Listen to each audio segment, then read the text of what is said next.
And the regular season is over, and we're going to be heading into playoffs. Let's take a look to see how things shaped up for the end of the season.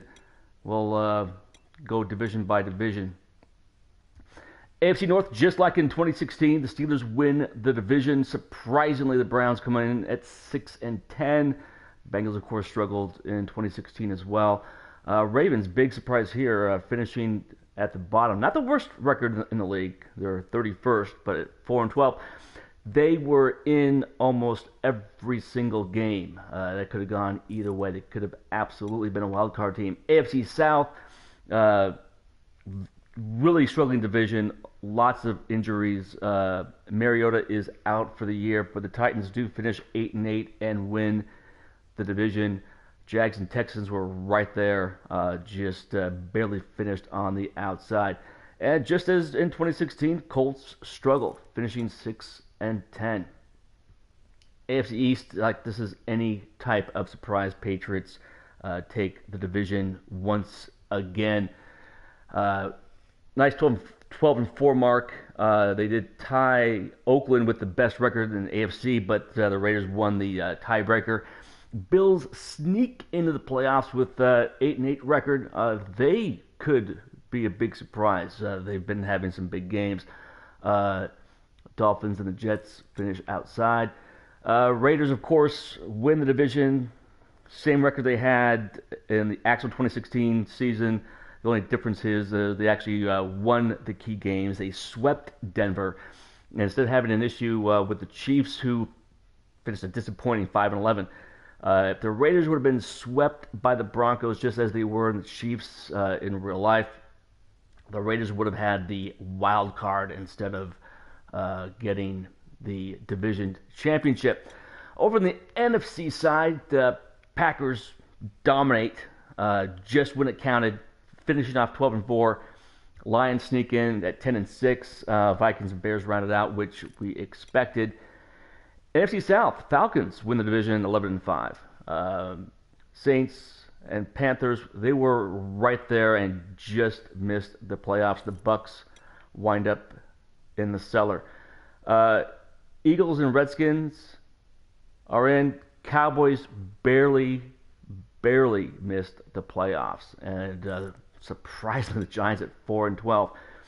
This is the shocker. Rams finish 11-5. No one saw this coming. The Seahawks were poised to get in the playoffs, but were upset by the Niners at the last game. The Niners finish off with the worst record in the league at 3-13. The Cardinals could have made a nice run, but they lost Carson Palmer for the season with injury, and they just couldn't do it. Okay, so let's take a look at the playoff schedule, what we have coming up for the wild card games. Bills and Steelers. I mentioned the Bills could surprise some people. I really don't think they're going to surprise anyone in Pittsburgh. The Steelers should roll heavily in this game. Redskins travel out to L.A. to play the Rams, and the Redskins should absolutely just wipe up the Rams in this one. That's going to be my prediction. Broncos and Titans. This is going to be a tough one. Both teams have been up and down all season long, with the Titans at home, but with Mariota out. If this was an actual odds, Vegas odds, I'm pretty sure they would give probably a 2 or 3 point advantage over to Denver. I'm picking the Titans here. Lions and Eagles. That's also a tough game. Both teams match up quite well. I'm going here with the upset. I'll go ahead and take the Lions on this one. Wanted to go and look at the stats, see how things wrapped up for the season. Let's take a look at the player stats. Well, first of all, let's take a look at the actual Raider stats since it's our team. Look at Carr. I mean, not even close to what he did in 2016. 8 TDs, 11 picks, under 2,500 yards passing. Just really struggled. Completion percentage is solid, but yards per attempt at under 7. is horrific. And look at this, 48 sacks. The actual Raiders team, what was that, less than 10? Less than 10 sacks for the year. So he just got pummeled.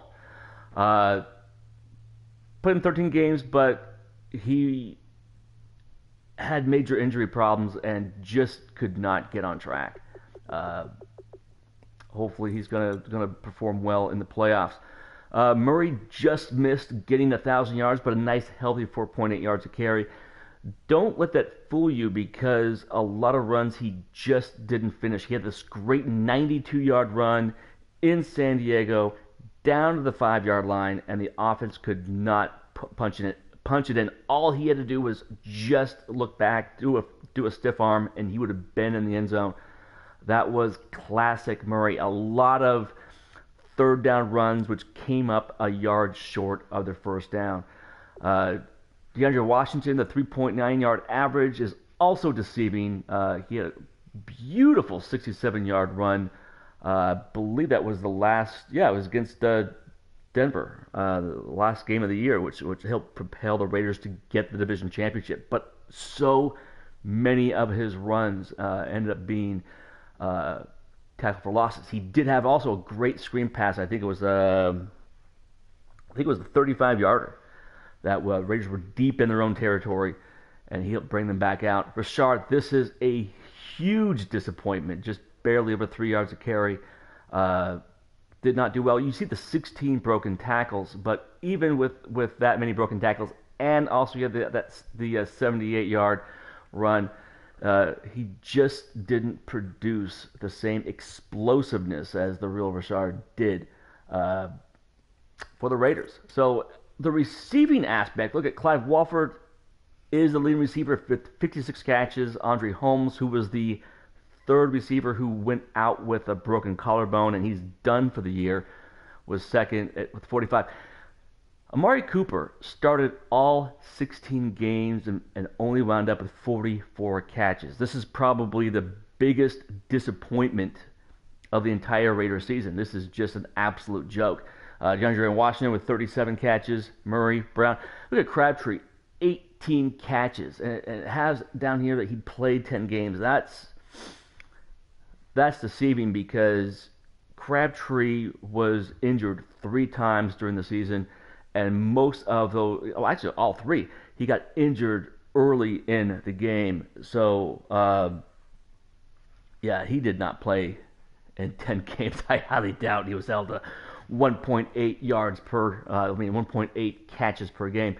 Holton came in due to all the injuries and played solid. 16 catches, 235 yards, 2 touchdowns. He had an awesome 50-yard pass and catch against the Colts, which really helped blow that game out. Rivera, the rest just, stick it in there. Now, this is going to piss everyone off. Sacks, Lamar Holmes, we started him instead of Austin Howard. Gave up 16 sacks. Donald Penn, the All-Pro, who only gave up 1 sack of all of 2016, gives up 14. This I don't know what's going on with Madden, but that's just both sick and wrong. All right, so for the tackles, Perry Riley leads the team in tackles with 125. Nelson, Irvin, Emerson, Smith, Carey, and also Sean Smith. We expected all that. Tackles for loss, this is what we're really looking at. And Aldon Smith, again, game let us have him. I wanted to see how the defense would play with Aldon Smith, and they were top 5 defense. Had many games where the defense completely took over. Case in point, last game of the year against Denver. Khalil Mack had 5.5 sacks, one of which was a huge hit on Simeon, which forced a fumble, popped in the air, and Ben Haney picked it in the air and took it for 6. This is the type of big plays the defense came up time and time again. Mack had 15 tackles for loss, and he missed, I believe it was 7 games with an injury for the year. Riley, Irvin, Heaney, and Heaney's a backup. Hubbard was a guy we signed in the preseason and ended up having just a huge season. We did bench Malcolm Smith because he just wasn't producing. And plus, it was the last year of his contract, and we did not re-sign him. Smith and Mack both tied for the lead, for the team lead with 17.5 sacks.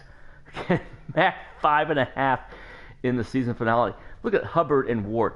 Ward, the rookie, getting 7.5 sacks, which is solid. Bruce Irvin, those 4 sacks came very early in the year. He was really quiet for the remainder of the year. Biggest disappointment right here is Mario Edwards Jr. We expected him to do a lot more. Only 2.5 sacks. Yes, we moved him inside to defensive tackle, but just with his size and speed, we expected more from him and just didn't get it. Just 28 tackles. Yeah, big disappointment. Another disappointment was Dan Williams. Just did not plug the middle as we had hoped. Just 6 tackles for loss. That's inexcusable for a nose tackle. You should have at least 16, at least getting 1 per game if you can play on as a defensive tackle. Kerry Wynn was he did have a few key plays in a very limited role. Rookie Calhoun, 1 up of 2 sacks. So things look okay. Interception department, Amerson, Nelson tied for 5. There wasn't the type of ball hawking that I was expecting from the defense. Just didn't happen. And then when they did pick it, Heaney had this awesome 88-yard return of a pick on a screen pass in Baltimore, which helped propel the Raiders to the win. For deflections, Emerson had 12. That's decent. Looking at the rest, catches allowed, for some reason Madden is not doing those. Let's look at forced fumbles. Guys, Bruce Irvin. This is what made him a huge playmaker. 7 forced fumbles. Riley had 4. Who had 3? Of course, Mack did. And fumble recoveries. You got Bruce Irvin with 2, Riley with 2, and the rookie Carl Joseph with 2. In terms of yards, you've got Joseph with 61, which is awesome. Block kicks. Kendall James wound up with 2, Nelson and Nate Allen. Safeties. Check this out. Bruce Irvin with 2 safeties and Mack with the other one. And defensive touchdowns. Gotta love this. Heaney has 2. Carey has 2. Of course, Carey is out for the rest of the year with an injury. And Irvin, Joseph, and Ward. So 2, 4, 5, 6, 7. 7 defensive touchdowns. Love, love, love that. Let's take a look at the kicking with Janikowski. Really? Madden? You're just going to wipe up, just have zeros? Yeah, you'd think that Madden would actually get their act. I mean, there's so many bugs in this game, it just absolutely kills me. Jones, decent, 21 yard average. We need a better kick returner. For a punt returner, great. He excelled as a punt returner over 11 yards per. That's awesome. Okay, let's take a look at the rest of the entire league. And see how things shaped up. So Rodgers, Breeze, Brady, Roethlisberger, Smith, Bortles, Wilson.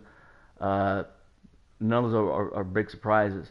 But look at Wilson's numbers. 31 TDs, only 14 interceptions, almost a 70% completion rate, rating at 102.7. That is awesome. Only Roethlisberger and Brady had a higher mark. But the average per attempt at 8.3, that is awesome. Kind of a gauge here. You want at least a 7. 7.5 is normally about average, but God, getting over 8 is just sick. That is just awesome. Just curious who led the league in picks. Phillip Rivers at 21, and you got Alex Smith at 20.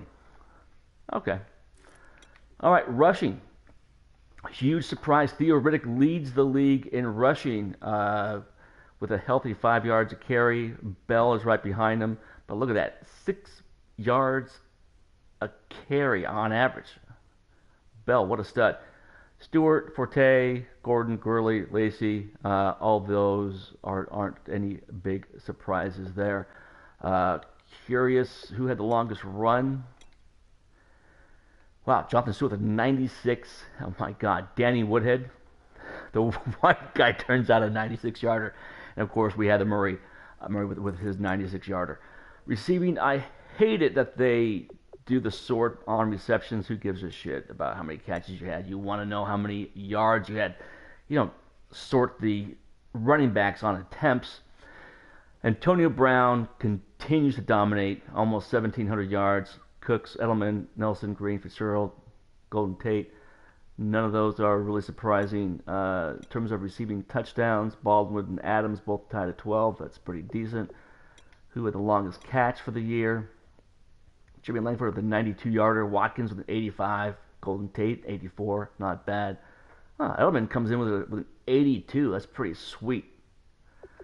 And running after the catch, who was most explosive? Yeah, no big surprise here. Antonio Brown, 621. That's pretty killer.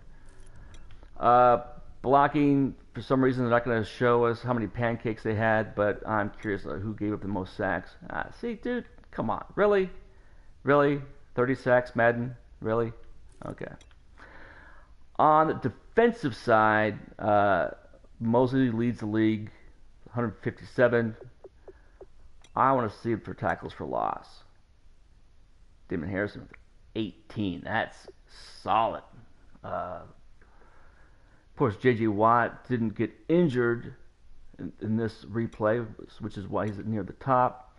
You notice here both Mack and Smith are missing. I'm not sure why Madden is removing our team off this one, but Brandon Graham leads the league of sacks at 20 and a half. And Chris Harris leads the league with picks with 8. All right, let's take a look at. Let's go back. Let's take a look at see if they have.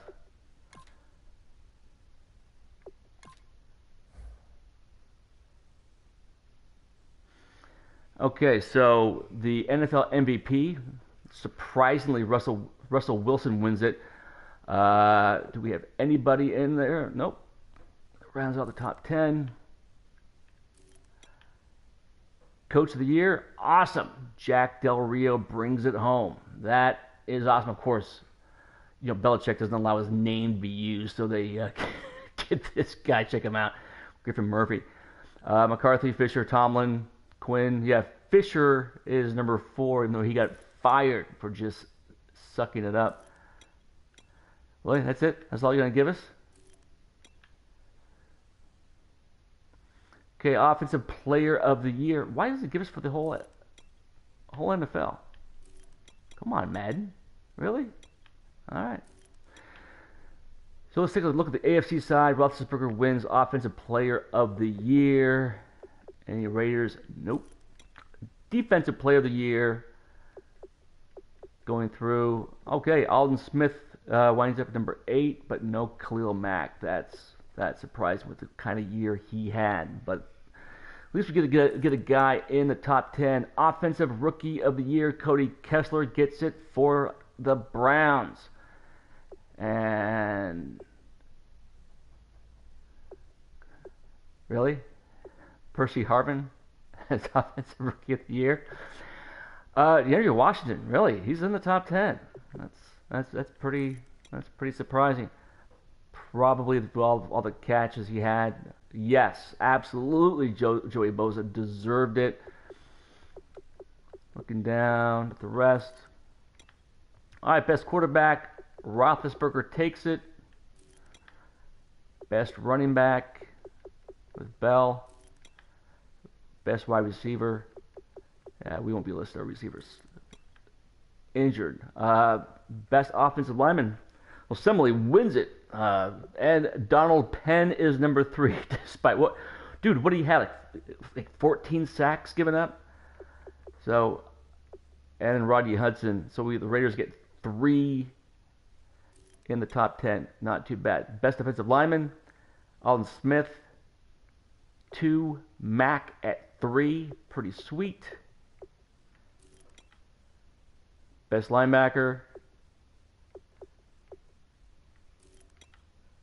Best DB, Chris Harris, of course. And then Emerson, Nelson, 3 and 4. And Carl Joseph. So the Raiders get 3 of their 4 DBs in the top 10. That's pretty sweet. Kicker-wise, yeah, Jano doesn't show up. All right, let's take a look at the NFC.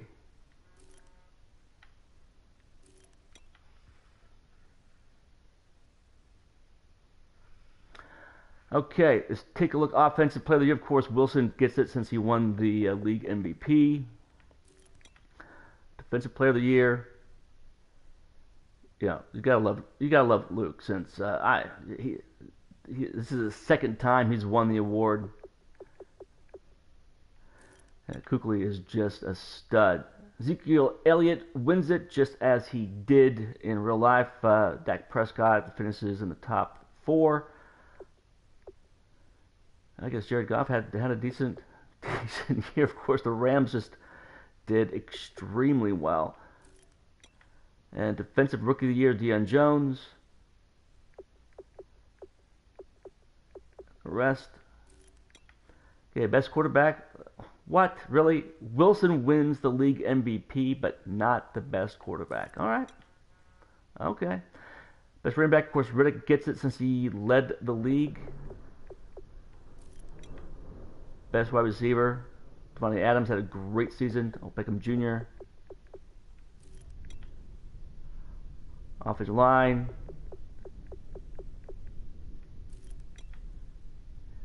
Of course, Brandon Graham wins it since he led the league in sacks at 20.5. Kuechly, of course, since he won Defensive Player of the Year, he should be the best linebacker. Best DB, well, Bradbury comes in there. Yeah, takes over for Josh Norman. Does well. Nice. And best kicker, Prater wins that one. All right, let's take a look at the news.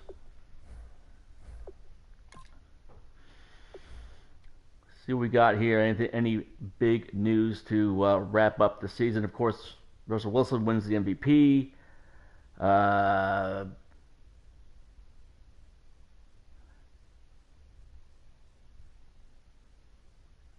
not sure here. It says Mike Tomlin is Coach of the Year, but we completely saw the stats that they gave the award to Jack Del Rio. Again, a little Madden hiccup here. It looks like Andy Reid is going to retire. Big surprise there. John Harbaugh of the Ravens gets fired. Wow. That's a shocker. Let's see.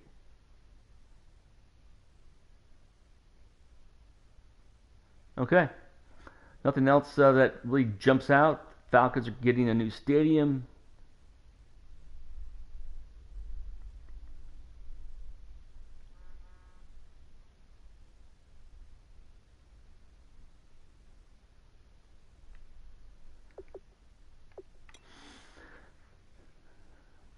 Okay, so yeah, Mac won AFC Player of the Week in Week 17. Yeah, well, why wouldn't he with 5.5 sacks? All right, looks like it's pretty quiet from there. All right, so next time we come up, we will be taking a look to see who wound up winning in the opening round of the wild card. It's been Darth Raider 77, and I'm out.